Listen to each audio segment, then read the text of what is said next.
Hi, folks. Welcome to the Mike Lopez TV Show. I'm your host, AC Mike. We'll bring you all things Atlantic City, politics, sports, dining, entertainment, and so much more.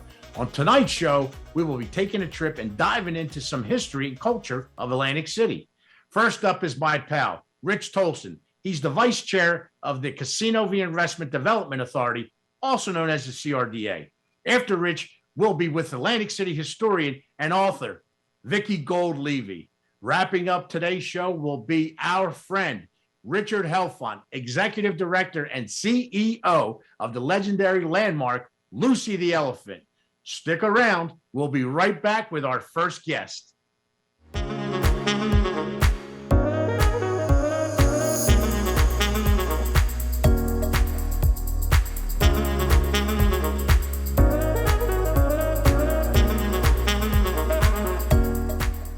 Hey, folks, welcome back to the Mike Lopez Show with your host, AC Mike. Listen, we have a very special guest, a friend, a local guy, someone who gets it out here in Atlantic City and Atlantic County in general, and also one who has worn quite a few hard hats in his lifetime. Richard Tolson, welcome to the Mike Lopez Show with your host. What's happening, guy? Hey, Michael, good to see you again. Thanks for having me. Listen, it's my pleasure. We appreciate you coming out here and joining us and the team to do this interview. We've had a lot going on with not only your present position as vice chairman of CRDA, but also with museums and boardwalk stuff. So, but first of all, Rich, let's, I know you a little bit here, but let's let the folks know back home a little bit about Richard, where you started from and where you're at right now, sir. Be happy to, Mike. Thanks. I was born and raised in Ocean City, so right down the beach from Atlantic City. Joined the union, the Bricklayers Union at 32 South Tennessee Avenue in Atlantic City. Held pretty much every position in the union. Spent the previous 14 years from June 2006 to June of 2020 as the director for the state of New Jersey for the Bricklayers Union. As you mentioned, I've served as vice chairman of the CRDA. I've been on the board for the last 9 years. I sit on the William J. Hughes Center for Public Policy at Stockton University. And a year and a half ago, just prior to the pandemic, my wife and I moved from Ocean City to Margate. So now we're Atlantic County residents, Absecon Island. Yeah, and you got to love it. Listen, you're right down the road there. I know we get together at some of our favorite breakfast spots. Talk to us about that a little bit. I'm going to switch gears on us, but Ocean City, to Atlantic County, not that you're not familiar with it. Of course, you just said you were. What, just the lure bringing you closer to the city and whatnot. Tell us about that. Cause I love Ocean City. I was just there last week. Well, my family moved to Ocean City in 1954. I was born a few years after that, to date myself. But quite honestly, Ocean City's become too congested. The density was too much, and the price. Margate was more reasonable. We're right around the corner from my granddaughter here in Margate, and just very pleased with the move that we made. I retired June of 2020, and couldn't be happier being here. Very happy. Same beach, same ocean. So that's right. We're happy. That's right. And Richard, some of the positions that you've held, you spoke a little bit with the CRDA vice chairman, but talk to us a little bit about some of the, to get where you were in the unions. I mean, you folks, you guys, you men and women built this city from the time, I want to say, the mid 70s and prior to that. But, everybody kind of goes to the casinos and whatnot. But some of the hats that you wore, the International Union Bricklayers and Allied Craft Workers, I can go on in here. I smile when I say it because that's good stuff. And I'm a union guy, too. So I get it, being of the FOP 34 out there, the Atlantic County Department of Public Safety, fancy name for the jail. But go ahead. Let me be quiet and tell us about some of those spots. Well, by start, I was hired by my international union as an organizer in, when was it, 1990.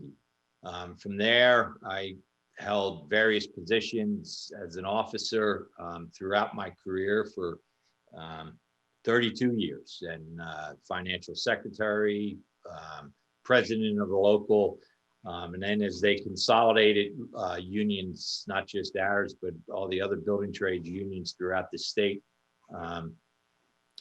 I was secretary of a local in South Jersey, and then in 2006, the International appointed me for director of the bricklayers for the whole state of New Jersey. So I've been privileged to serve on the state AFL-CIO executive board, the state building trades executive board, and a number of other boards, apprenticeship and training with my international union, chairman of pension, annuity, and health funds. So we're, as you said, I wore a lot of hard hats in my day, but a lot of other hats as well, too. Right. But we had to dress you up and put you in a suit and tie sometimes, I take it. A lot of times. I got a lot of suits I never wear anymore. Believe me, I got a closet full. I hear you. One of the things, and not so many suits, when I was doing my 25 years at the county, I swore that I'd never put another uniform on. So that, and I consider a suit a uniform, but sometimes you have to, right? Yeah. So Richard, now let's talk a little bit about your position with the CRDA, vice chairman, the Casino Reinvestment Development Authority. Many hats, also. I mean, development, beautifying the city, whether it's lights and bringing business in here, the tourism district. We had an interesting. This is a two-parter. I take it then. And then with the pandemic, you became a food distribution. Community, depending on you, whether it was casino workers. Touch on that a little bit and your position, please. Well, and serving on the board with many others that do great work, and the staff, Matt Dougherty and Rosa Farias, and so many others there at the CRDA that do it every day. We just facilitate these things to happen. But, since its inception in 1984, the CRDA has done a lot of redevelopment in Atlantic City, has done a lot of attraction to bring other investment into the city, has supported training for local residents throughout the gamut within the casino industry and outside of that as well. But when the pandemic hit, obviously there was another role and a great need that had to be met. And especially through the efforts of Rosa Farias, the food distribution that we did and continue to fund through the community food bank was essential. And being out there, you were out there with me one time when First Lady Tammy Murphy came in last winter, I think it was.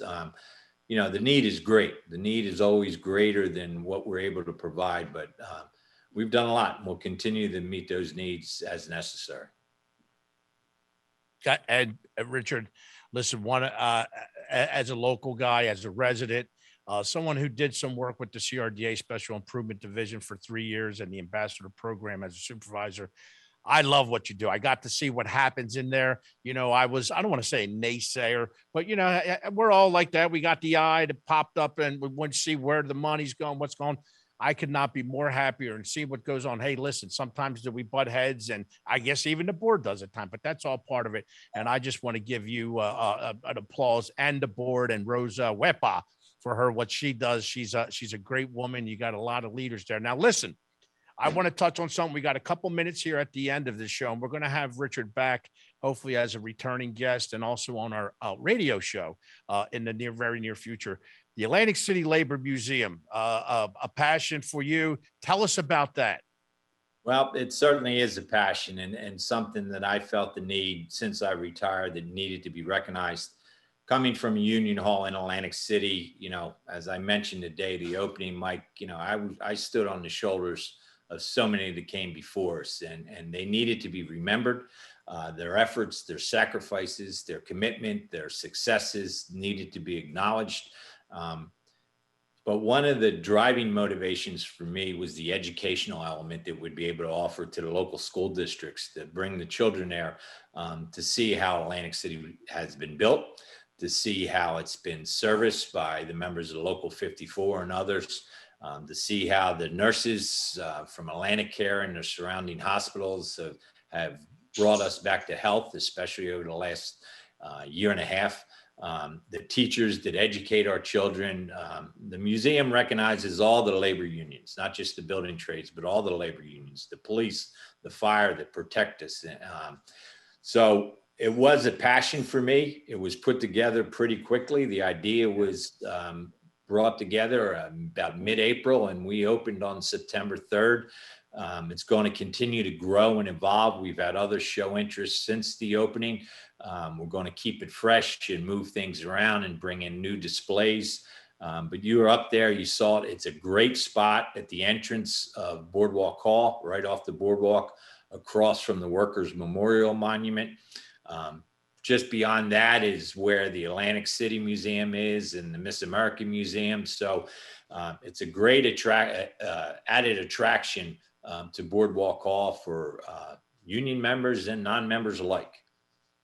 It's a wonderful museum. And like you said, when you touched on the other, the Atlantic City experience and the Miss America, listen, and then the greeters who greet us when we come in there. Richard, we're going to put this up also. I'm going to let folks know the hours they can come in. And folks, listen, free, FREEE, right? Go in with your family. So Richard, we thank you so much for joining us. We're definitely going to have you back, brother. I appreciate you and I love you. And we'll get together real quick for one of our breakfasts real soon, sir. Can't thank you enough, Michael. Thanks for having me. You got it, folks. We'll be right back. Stay right where you're at.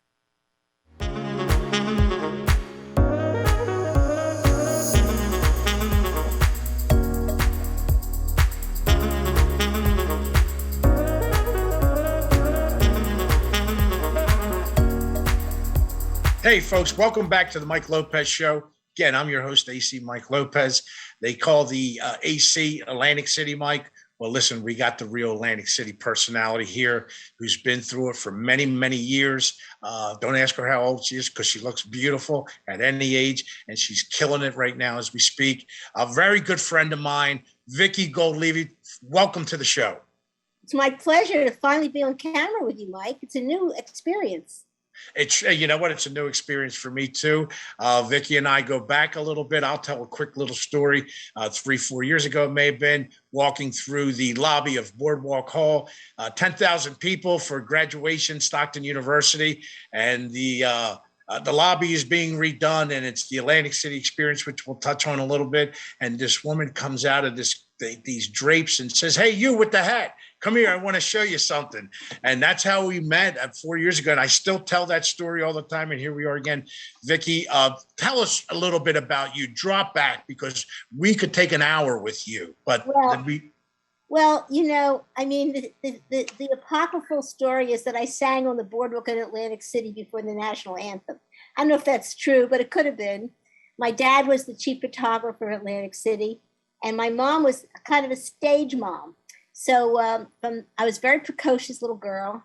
And at the age of 5, I had my own radio show on WMID called Views by Vicki with Al Owen.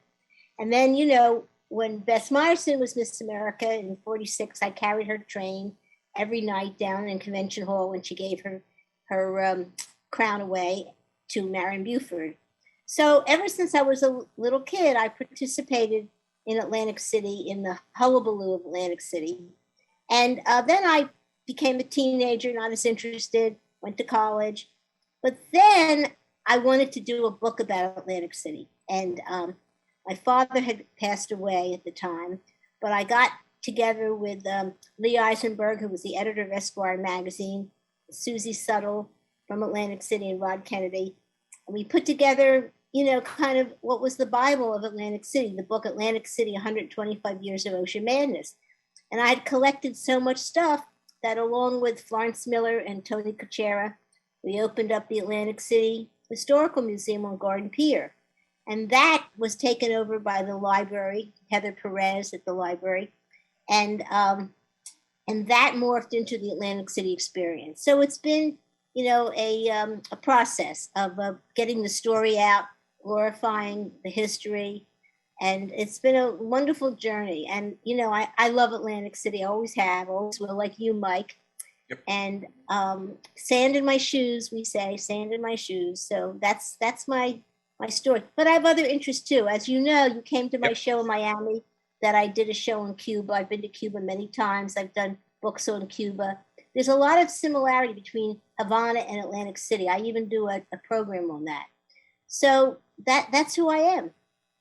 And, there's so much more to it. You're being generous here with the time that we have. But listen, one of the things Vicki has done was with many folks are familiar with the HBO series Boardwalk Empire that was on HBO for, I guess, a 5 or 6 year run. 5 years. I and Heather Perez were the historical consultants on that. And I have to say, that was a great experience. I loved it. And the boardwalk that they built in Brooklyn was really like old Atlantic City. It was so incredibly perfect. Yeah, it was a great experience. I worked on many movies and Broadway shows about Atlantic City, TV shows. I have a resume.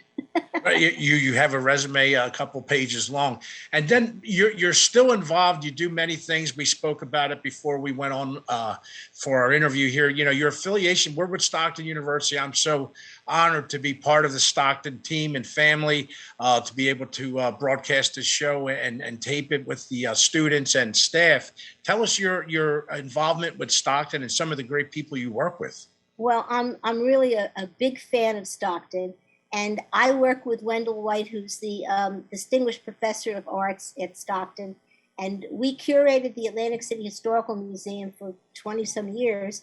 And then in honor of my father, I give 2 scholarship awards every year to photography students at Stockton. And we didn't do it last year because of the pandemic, but every year we do the Al Gold Lecture Series where we invite an artist to come and talk. But this year, Wendell and I are the artists. And sometime probably in April, we're going to give our next lecture. And I'm working on an interesting project about everybody famous and infamous who either came from Atlantic City, made their career in Atlantic City, or even died in Atlantic City. So it's a fun project. And we're going to create a website about it, too. I can't wait for that. Listen, I'll be looking for it, and anything I can do to help out, please let me know. Again, they've been so gracious to me. One day I had Dr. Kesselman on my radio show on WOND. And at the end of it, we talk, we hug, we shoot the boo-boo over at Stockton University, Atlantic City campus. And he says to me, Mike, anything I could do for you? This is about 3 years ago. Let me know. You want to use the campus anytime, Galloway, Atlantic City. And I'm okay. Thank you, sir. And I said, you know what? There is something. I want to do a show on your TV station. He was like, well, what would you do? I said, just what we just did. So again, I love him. He said, yes. 2 months later, I'm getting emails from Dean Honecker and Mike Z and Jordan and the others. So here we are. Vicki, last word to you. Well, you asked me to tell you my favorite story about Atlantic City, right, Mike? Okay. That's right. So one of the things I remember, a lot of my stories are of my past, but not really, because I was a judge for Miss America when Kate Schindler won, and I've judged Miss America. So there's a lot of things I've done currently as well.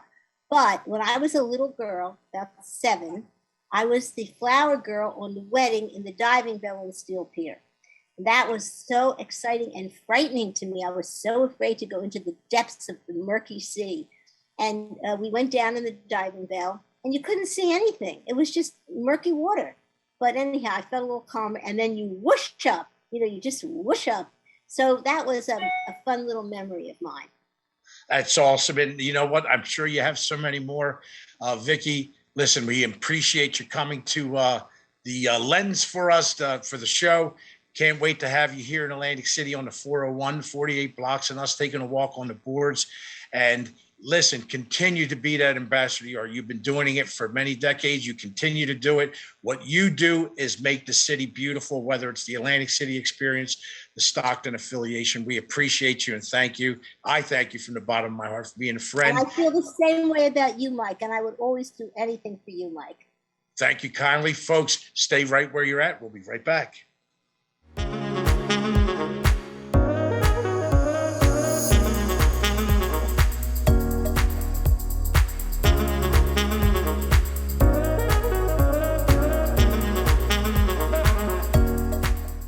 Hey, folks, welcome back to the Mike Lopez Show. I'm your host, AC Mike. Listen, another special guest. You hear me say it all the time because they are special.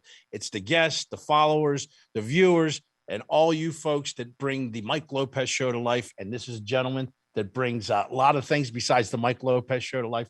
Rich, introduce yourself to the audience. I'm Rich Helfant. I'm the executive director of Lucy the Elephant in Margate. And Mike, I think you're special for all you do for Atlantic City. No, thank you so much. I appreciate that. I'll give you something then when we go down the elevator. No, like, listen, folks, this guy is Atlantic City born, bred, knows it all about here. Mr. Atlantic City right here. I really believe you have a rich history, family history, work history, passion, whether it's volunteer and whatnot.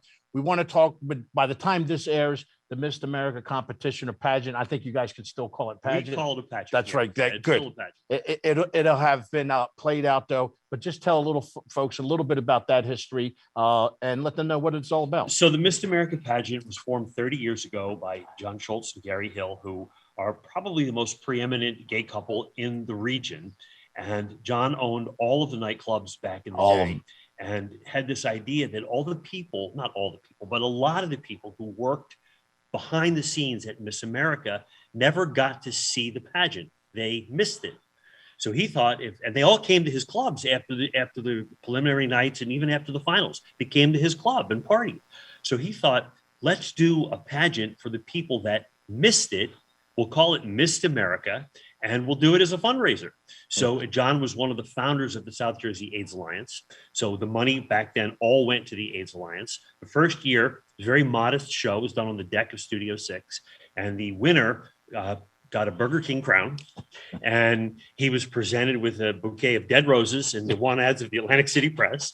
And the show has grown over the past 30 years. It is now a major contender. It's television ready now. And over the past 30 years, I'm so proud to tell you, Mike, that we have donated more than $400,000 to LGBTQ charities locally, regionally, and nationally. And that's awesome. And as we talk today, that event, that pageant takes place at Mark G. Edison's, the Hard Rock. So when you say it's evolved and it's somewhere special, it's prime time. It Right. is ready for prime time. Joe Lupo has been so gracious as a host and a friend to us and to our community. And he wanted to move it from the sound waves, which was there 2 years ago. Of course, last year we didn't do it because of COVID, as you call it. And so this year he said, if we're going to do it, let's do it big. So we moved it to Edis, and hopefully by the time this airs, we can tell everyone that it was a sellout. Right. And we have a new Miss America and more money raised for LGBTQ charities, and on to next year. Hopefully by next year, television. And it will be television ready, and it is television ready. And thank you very quickly for letting me be a so-called celebrity judge. No, not so-called. You are, in fact, one of the 10 celebrity judges, and you are a celebrity. You really, all kidding aside, and you breathe this town, you bleed this town, and you love it. And it shows in everything you do, and it makes a difference. And we appreciate it. I appreciate that. Kind words. And guys like you and Gary and John, who I look up to and watched and ask for information. And, I come to you quite a bit because these guys and gals, they all know the city much better than I do. But all I do is try to share it on social. But now let's talk about this thing you have, this monstrosity. My girl, your girl, yeah. Another passion of yours. Rich, take us a little bit. And again, we don't have a lot of time, but we have enough to know. Give us the origins of Lucy and her move and whatnot, and then we'll go a little bit into it. So as I said in the beginning of the show, I'm the executive director of Lucy the Elephant. And for those of you who don't know, and I'm sure everybody knows, Lucy is a giant elephant-shaped building on the beach in Margate, which when she was built was called South Atlantic City. Right. Lucy was the brain trust of a developer from Philadelphia by the name of James Lafferty, who built her in 1881 as a marketing gimmick to sell real estate. She was the first real estate marketing tool that ever happened anywhere. And she was very much responsible for the development of the Jersey Shore. Lafferty thought that if he could build this crazy structure, that people who are coming down to Atlantic City, which was a brand new resort founded in 1854. The train had just come down from Camden in Philadelphia. He thought if he could build this oddity, advertise in the Philadelphia papers that this giant elephant structure was here, that people would come down and see it. And while they were there, he could sell his real estate holdings. And that's really how the development of the Jersey Shore began. And that's an awesome story. And when you talk about 1854, Dr. Jonathan Pitney, health and wellness, and that was part of it. Lucy was part of it. Now, moving forward, I mean, she's been around for over 100 plus, and you'll give us the exact number of years. But the restoration now, this is where it's near and dear to your heart. And I know we had one recently, and we're about to engage in another. Talk a little bit about the current project is called the Exterior Surface Restoration Project. And Lucy's 140 years old. Okay. She doesn't look it, but she's 140 years old. She's made out of tin. Most of the metal on her is tin. And as you know, tin rusts. Lucy sits 100 feet from the Atlantic Ocean. So paper will rust there. So you can imagine how much rust is on her. And we're at a point now where the architects and the engineers have said, you can't put any more paint on it because there's so much paint, layers of paint on it, that if you put any more, it's just going to bubble off. So we started to peel the paint away, and we discovered that the metal is so badly rotted in so much of her surface that we have to replace every inch of the metal on her. And we're replacing it with a brand new alloy called Monel. Monel is a nickel and copper based alloy that has no iron. So in theory, it won't rust. That's the good part. The bad part is we had to shut Lucy down for 9 months to accomplish this task. And it's the most expensive thing we have ever done for her. It's a $1.9 million undertaking. The gift shop is going to remain open through the whole process, but the monument itself is closed. We were very fortunate to get a $700,000 grant from the state and a $500,000 grant from the federal government, from the National Park Service, but we're still $700,000 shy of the money we need to pay for this project. The project is well underway now. The scaffolding is up. She's all enclosed in a weatherproof envelope, so you can't even see her anymore. And hopefully when we reveal her on Memorial Day, she'll be a brand new Lucy. And that sounds beautiful to me. And I can't wait to ride my bike down there. Very quickly, tell folks how they can donate to Lucy. Absolutely, Mike. Thank you. So folks, you want to help us. All donations are tax deductible because Lucy's a 501c3. And you can donate several ways. You can either go to our website, which is lucytheelephant.org, or you can mail in donations to Lucy the Elephant, 1 Lucy Plaza, Margate, New Jersey, 08402, or you can stop in the gift shop and drop one off in person. And that's a wonderful way to do it, to meet you and what you got out there and happening in Margate. I love it. It's a place. What's that elephant? I love just telling people I want to send them to you, and I do. And I don't know if they say that Mike sent them or whatnot, but folks, make sure you get on out there and check that out and support it.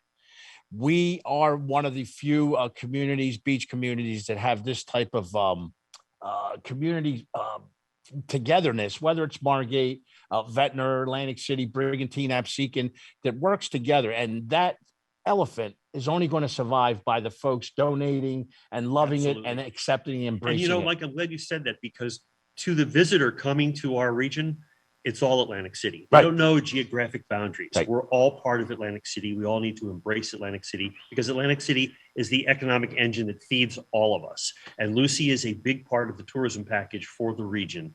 And she's a must-see. She's older than the Statue of Liberty. She's the oldest roadside attraction in the United States. And she's the cutest elephant in the world. There you go. You said it all. Close it, folks. We've been talking to Richard from over at Lucy the Elephant. Make sure you get out there and go see that beautiful monstrosity. She's going to be there for many, many more years, hopefully 140 more. Hopefully, yes. Thank you very much, folks. Stay right where you're at. We'll be right back.